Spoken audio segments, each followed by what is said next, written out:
And welcome in, everybody, to another edition here of the Auburn Undercover podcast on the 24/7 Sports Network. My name is Nathan King, joined here today by Jason Caldwell. We have a reaction episode for you guys here on this Wednesday evening. Hello also to everybody joining us on Facebook and YouTube. Auburn's 2024 SEC schedule is now out. Luckily for us, Jason, as soon as they said, let's go in alphabetical order, I was like, yes, because Auburn was obviously the second one up. We didn't have to wait the whole runtime of the show to figure it out, but I'm going to put it on screen right now for our viewers. But the four SEC opponents, of course, Oklahoma and Texas are going to be in the mix. They're crossing out divisions for 2024. But here are Auburn's 8 opponents. At home, you've got Oklahoma. That's obviously was kind of the headliner of today. Arkansas, Texas A&M, and Vanderbilt. On the road, you keep Alabama and Georgia. Good on those for now. And then you're also playing Missouri and Kentucky away from Jordan-Hare Stadium. Jason, we'll get into the nitty-gritty here, the different storylines that we've got going on. But kind of give me your general takeaway once you saw this full schedule. In my opinion, I saw you talking about on the board a little bit too. Pretty balanced when you're talking about a year or two for Hugh Freeze and kind of how he wants to improve this program. At least from this distance away, seems like a decent chance for Auburn to have a good season. It's a little more balanced than some of the schedules they've had in the past. Yeah, you knew you were going to have Alabama, Georgia away, so you knew that was going to happen. The question was, what would the rest of the schedule look like, and how different would it be than what a normal schedule is? And it's wildly different than what a normal schedule is. I mean, when you look at it, neither one of the Mississippi schools, no LSU. That's a big difference for Auburn football. Supposed to have Florida at home that year. You don't get that game. Instead, you get a very different schedule. This is about as an unfamiliar opposition at Jordan-Hare Stadium for 4 games as you could have for Auburn in SEC play. When you look at it, Arkansas did not come into the league until 1992, and far and away, that's going to be the team that has played Jordan-Hare Stadium the most. When you get here this year, Texas A&M has played 9 times. Auburn and Vandy's only played at Auburn 9 times in history, and they've played some home games, but they're played in Montgomery and Birmingham, different places. And then obviously Oklahoma's never been to Jordan-Hare Stadium. And so it's a very different home schedule. It's not one that it's going to have a whole lot of sentimental value for Auburn fans.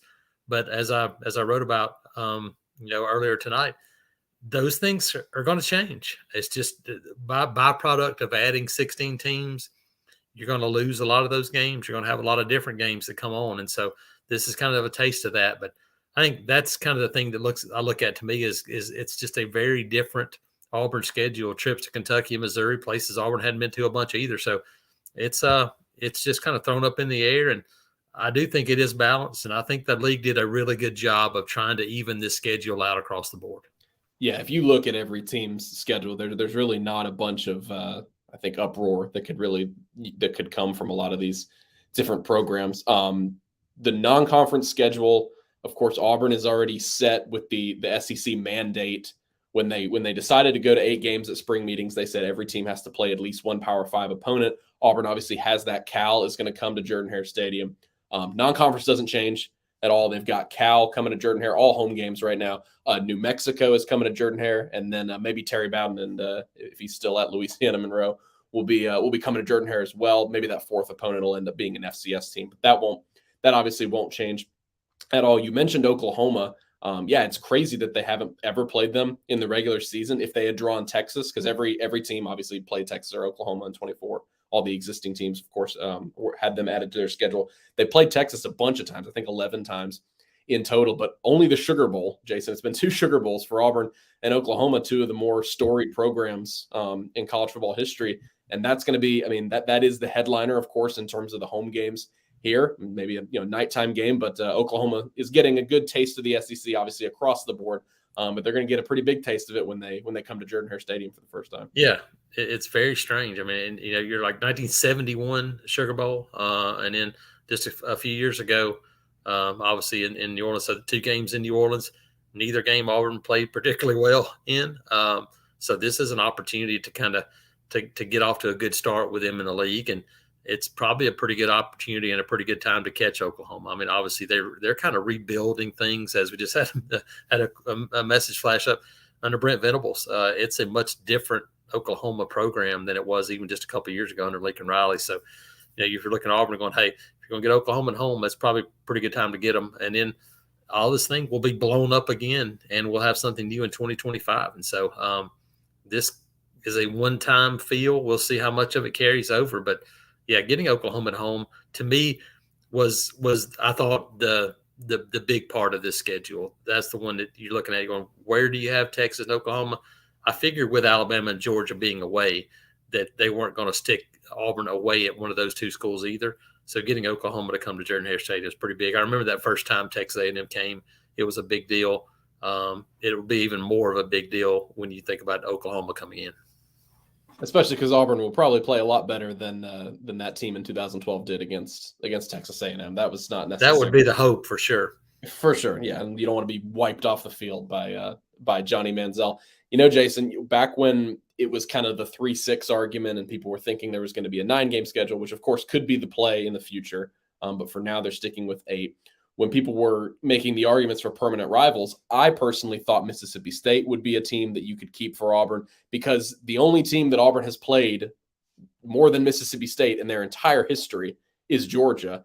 Now you're not playing them. Mississippi State and Ole Miss are off this schedule. It's the first time since 1936 that Auburn has not played either of those schools. And that's, like you said, that's just what we're going to have to kind of relearn in terms of the SEC.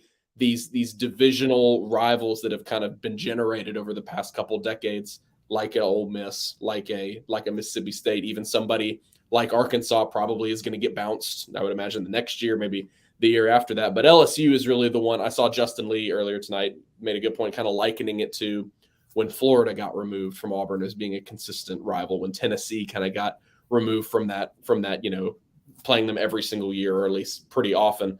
LSU will be back in the mix soon, but it is strange, like you said, to look at a schedule. Not only doesn't include LSU, which has become a pretty prominent rival for Auburn in recent history, but I mean, again, the first time not playing both Mississippi schools since 1936, especially Mississippi State, has become a really consistent opponent for Auburn. Yeah, you know, the LSU one was a created rivalry. You know, when the divisions came about in 1992. Auburn LSU had not played a bunch before then. They had a few games here or there. Obviously, the earthquake game, Tommy Hodson was one of those, and they had a few of those games and played some in the 70s. But Auburn LSU was not a big rivalry game.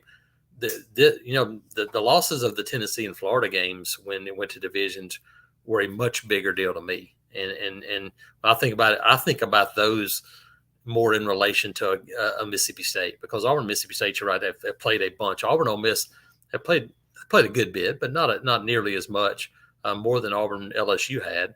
But yeah, not having either one of the Mississippi schools right next door, that was a little bit surprising to me. But obviously you have to balance out a schedule, and when you have 16 teams, you're just not going to have the ability to keep all the games that you want to keep. Yeah, LSU is the 6th most common opponent for Auburn in its history. And then you mentioned Ole Miss; they're the 9th most common for Auburn ever. So still in that top 10. Right after them is Vanderbilt, which making its 2nd trip to Jordan-Hare Stadium since 2007. So that's sort of when people looked at the divisions and they wanted to either A, scrap the divisions, or B, go to pods. It was for reasons like this. Like a team like Vanderbilt should be coming to Auburn more often than they are. Auburn hasn't played at Kentucky since 2015. That was that Thursday night game.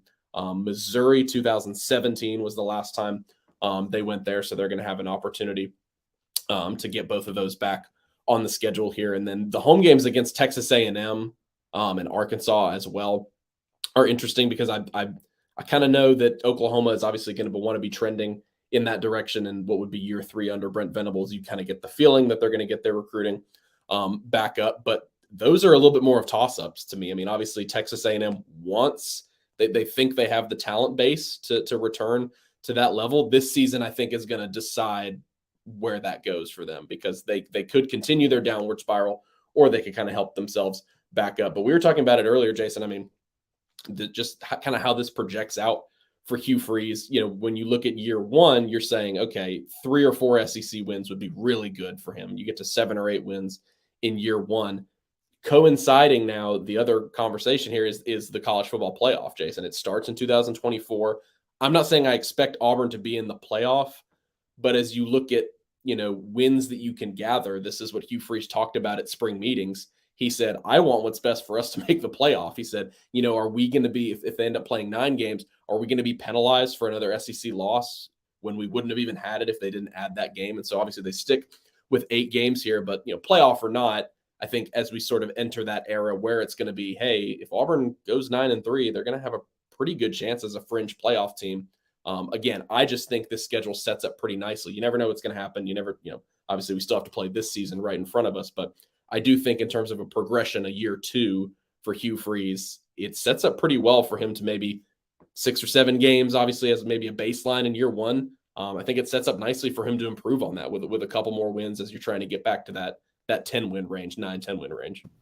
Yeah, I think it's, as I mentioned, I think it's a schedule that gives you an opportunity to compete and maybe to compete for, to a shot at making a championship game. If all, obviously, what you get, Alabama, Georgia are going to be really difficult. But you look at that and you go, look, opportunities with Oklahoma at home and every game, every other game, you go, that's a pretty winnable game. And so you start thinking about the, what's ahead. And you're right. I think a 9-3 SEC team with the schedule that each of these teams are going to face are going to have an opportunity to have a chance to do that. And so, this is again what you sign up for when you have 16 teams in the league.